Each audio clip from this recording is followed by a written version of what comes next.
आपको ना किसी का चमचा नहीं बनना है, ठीक है। पूरा काम सीखो, तब तक किसी से कोई भी लफड़ा नहीं। जब काम सीख जाते हो तो सबका क्या करो, ठीक है। मैं आप लोग को आज एक रियल स्टोरी सुनाने वाला हूँ, आप लोग वीडियो को अंत तक देखना, ठीक है। आप लोग का जो अभी न्यू ज्वाइनिंग करने वाले जो एस्पायरेंट है ना, उन लोग के लिए बहुत काम का चीज है, ठीक है। देखो मेरे भाई, आप लोग को मैं बताऊँ ना, तो रेल में जब ज्वाइनिंग कर रहे हो ना, तो ज्वाइनिंग करने के बाद बहुत सारा परेशानी फेस करना पड़ेगा। जैसे कि मैं आप लोग को बताना चाहूंगा, मैं अभी सीकेपी डिवीजन में हूँ, ठीक है। South eastern railway CKP division, और हमारा स्टेशन है राजगांवपुर स्टेशन, ठीक है। अब मेरे भाई, मैं पहले खड़गपुर डिवीजन में ज्वाइनिंग था, तो उसमें क्या था, वहां पर बगल में खड़गपुर डिवीजन में दीघा रेलवे स्टेशन में ज्वाइन था, वहां से निकल करा के यहाँ आया, ठीक है। पहले मैं वहां पर ज्वाइनिंग था ना, तो वहां पर दीघा रेलवे स्टेशन था। दीघा रेलवे स्टेशन के बगल में एक रामनगर स्टेशन था, लगभग 8 किलोमीटर से। तो मेरे भाई वहां पर एक घटना हुआ। क्या घटना हुआ कि गाड़ी जो है ना, पटरी से नीचे उतर गया, और इसका वजह क्या था ना, एक कोइंसिडेंस। आप उसको बहुत बड़ा पनिशमेंट मिला था। तो मैं आप लोग को बताना चाहूंगा, जिससे आप फ्यूचर में कभी भी आप ज्वाइन करोगे ना, तो सावधानी बरतोगे। वो लड़का स्टेशन मास्टर हो या सीनियर स्टाफ हो, इन सबका चमचा था, ठीक है। और किन्हीं का भी वहां पर स्टेशन मास्टर या बड़ा बाबू का वो चमचा टाइप में करता था, उसके साथ वैसा ही व्यवहार हुआ जिस तरह से उन लोगों के साथ करते। एक दिन क्या हुआ, स्टेशन मास्टर और वो दोनों ही जन ड्यूटी में था, ठीक है। एक पोस्टमैन था और एक स्टेशन मास्टर। तो क्या हुआ, स्टेशन मास्टर खाना खा रहा था, तो बोला कि बाबू आप ये वाला पॉइंट को चला दो, मैं खाना खा रहा हूँ, ठीक है। तो खुशी खुशी भाई मेरे को पैदल चलाने का मौका मिल गया, इसलिए वो जाकर के पॉइंट को चला दिया। अब पॉइंट को चला दिया स्टेशन मास्टर के कहने पर, लेकिन हुआ क्या ना भाई, जब वो पॉइंट चला दिया, लेकिन गाड़ी आ गया दूसरा लाइन पे, जिसके कारण क्या हुआ, वहां से इंजन जो है ना, पॉइंट तोड़ के नीचे उतर गया पटरी से। अब इसका पता है, यहाँ पर इतना बवाल हुआ कि वहां स्टेशन मास्टर सीधे मुकर गया, बोल दिया कि मेरे परमिशन के बगैर ही अपने आप चलाया है पॉइंट, मैं इसको चलाने नहीं बोला था। वो लड़का ला कहते रह गया कि मेरे को पॉइंट। सेकंड आवाज आ रहा है साइड से, बैकग्राउंड में, वो अच्छा नहीं सुनाएगा। ये हमारा स्टेशन मास्टर का, सनोज सर का क्वार्टर है। कभी एक क्वार्टर को दिखाऊंगा, बहुत बड़ा क्वार्टर है, ठीक है। मेरे भाई वो लड़का कहते रह गया, लाख कहते रह गया कि मैं नहीं चलाया हूँ, मेरे को स्टेशन मास्टर पॉइंट चलाने बोला, ठीक है, तभी मैं चलाया। लेकिन कुछ सुनवाई नहीं, प्रूफ ही नहीं था ना, डायरेक्ट वहां पर इल्जाम थोप दिया गया कि ये अपने से चलाया बिना परमिशन का। अब क्या हुआ, वो लड़का को पनिशमेंट के रूप में क्या मिला, ये हमारा राजगांवपुर स्टेशन है, ठीक है, छोटा सा स्टेशन है। तो वहां पर पनिशमेंट के रूप में उसको क्या मिला पता है, 10 इंक्रीमेंट बंद कर दिया उसको। 10 इंक्रीमेंट का मतलब 10 साल कोई भी प्रमोशन नहीं, कोई भी उसका पैसा नहीं बढ़ेगा। 2 महीना का उसको सस्पेंड कर दिया। अब इससे क्या हुआ ना मेरे भाई, उसका फ्यूचर पूरी तरह से तबाह हो गया भाई। 10 इंक्रीमेंट बंद होना मतलब 1 साल में 1 इंक्रीमेंट लगता है, ठीक है। तो 10 इंक्रीमेंट मतलब 10 साल। अब मेरे साथ हुआ घटना बताता हूँ। मैं यहाँ पर जैसे दीघा में था, कोई परेशानी नहीं था, वहां पर काम ज्यादा नहीं था, लेकिन बस मेरा घर दूर था, इसलिए मैं म्यूचुअल करा के आ गया। और थोड़ा सा उसमें लोकल लोग का वहां पर दबदबा था, ठीक है, जिसके कारण हमको बहुत परेशानी भी होता था। अब यहाँ पर मैं आया, आने के बाद एलआर ड्यूटी में कर रहा था। कुछ ही दिन ड्यूटी किया था। हमारे साथ नाइट में 1 नंबर लाइन को ब्लॉक लिया गया था। तो हमारा ड्यूटी ज्यादा दिन नहीं हुआ था, एलआर था, मतलब लर्निंग में थे, ठीक है। तो क्या हुआ, जब मैं नाइट में ब्लॉक लिया गया था, तो उस लाइन का ब्लॉक लेने पर पॉइंट को सारा क्लेम करना पड़ता है, ठीक है। मैन्युअली वहां पर काम होता है, सारा पॉइंट को क्लेम करके लॉक करना पड़ता है, ठीक है। तो एक 108 नंबर पॉइंट को क्लेम करना था, और 106 और 107 का, ठीक है। तो हुआ क्या ना, मेरे साथ हम लोग 2 स्टाफ गए, मेरे साथ पर्सनली डीटीआई गए। डीटीआई जो होते हैं ना, पूरा सेक्शन का वो बॉस होते हैं, ठीक है। तो मेरे भाई डीटीआई और मैं दोनों जन गया। मेरे साथ मैं लार में था, लर्निंग में था, तो पूरी तरह से हमको अकेले पूरा स्वतंत्र रूप से काम करने नहीं दिया जाएगा ना। तो वो मेरे को बताया ऐसे ऐसे करते जाओ, मैं वैसे क्लेम करने हमको आता था बहुत अच्छी तरह से, मैं किया भी था पहले, ठीक है। और वैसे ही जैसे बोला उसी के सामने मैं क्लेम किया, पूरा अच्छी तरह से सेफली और लॉक कर दिया। और लॉक करने के बाद डीटीआई बोला कि ये अंसारी आप यहाँ पर खड़े रहो, मैं दूसरा पॉइंट को क्लेम करवाता हूँ, ठीक है।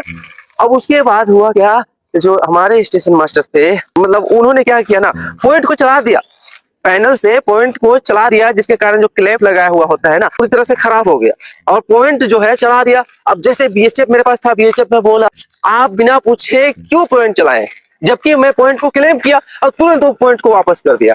अब पता है उसी समय एक गाड़ी आ रहा था, अगर हम नहीं देखे होते तो उस दिन भयानक घटना घटता।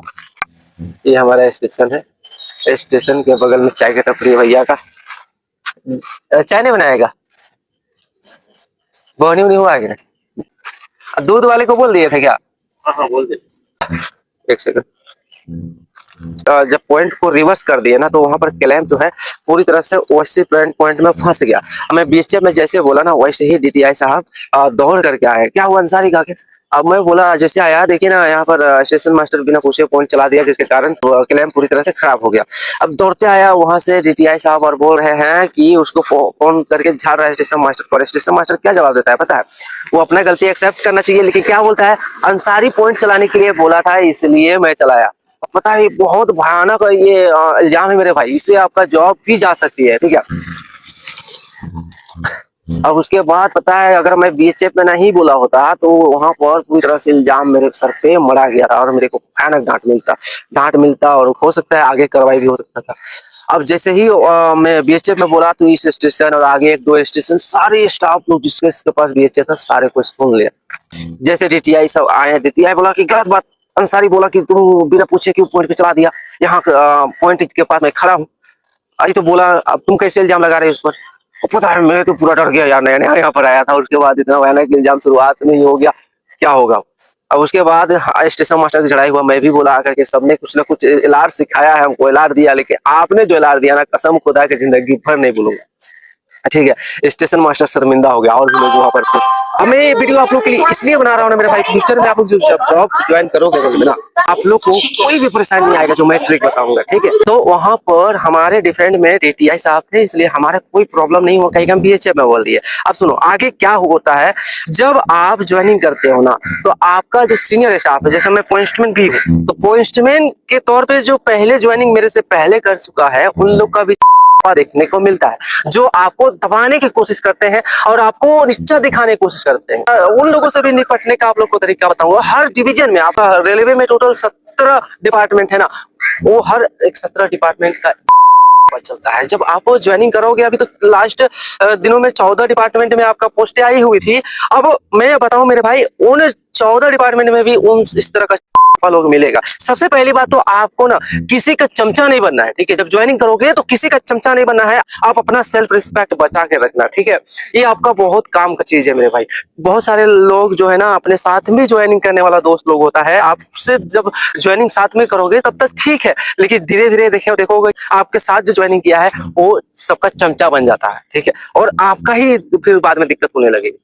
सबसे पहले आप रेलवे में ज्वाइनिंग करोगे ना तो आपको करना क्या है, आपको पूरा काम को सीख लेना है। तब तक आपको कितना टॉर्चर करेगा या जितना आपके ऊपर प्रेशर डालेगा या सीनियर होगा वो लोग भी कुछ बोल रहा हो तो आप लोग चुपचाप सुन लेना, बस हर एक काम को बढ़िया से सीख लेना, तब तक कुछ नहीं बोलना। जब आप सीख लोगे सारा काम, एक एक पार्ट का काम रेल का सीख लोगे जितना भी आपका अंडर में आती है, उसके बाद कोई भी आपसे बदतमीजी या आपको शोषण करने का कोशिश करेगा ना तो वहां पर आप सेल्फ डिफेंस में अपना उसी रूप में पेश आना मेरे भाई, वरना खा जाएगा रेल में आपको।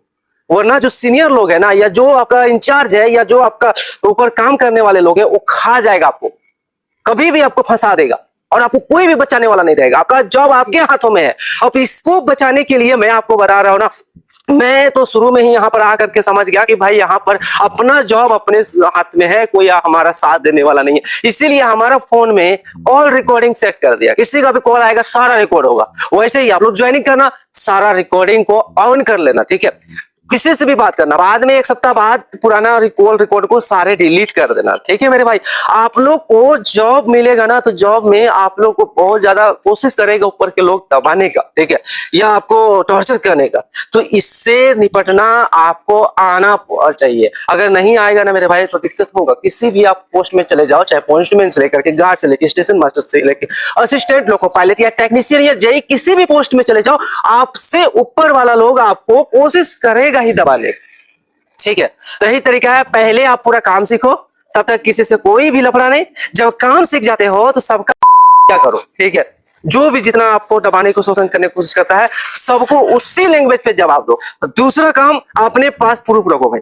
प्रूफ रखो मतलब आप जितना भी आपसे सीनियर लोग बात करेगा, आपका कॉल में बात करेगा तो वहां पर आप सारा कॉल रिकॉर्ड को ऑन करके रख दो। ठीक है, ये आपका प्रूफ होगा, इसको कोई झुठला नहीं सकता। ठीक है मेरे भाई, आप लोग ज्वाइनिंग करो और आगे बढ़ो मेरे भाई, ठीक है। चैनल को भी आप लोग सब्सक्राइब कर देना मेरे भाई। मिलते हैं नेक्स्ट वीडियो में, तब तक के लिए जय हिंद जय भारत।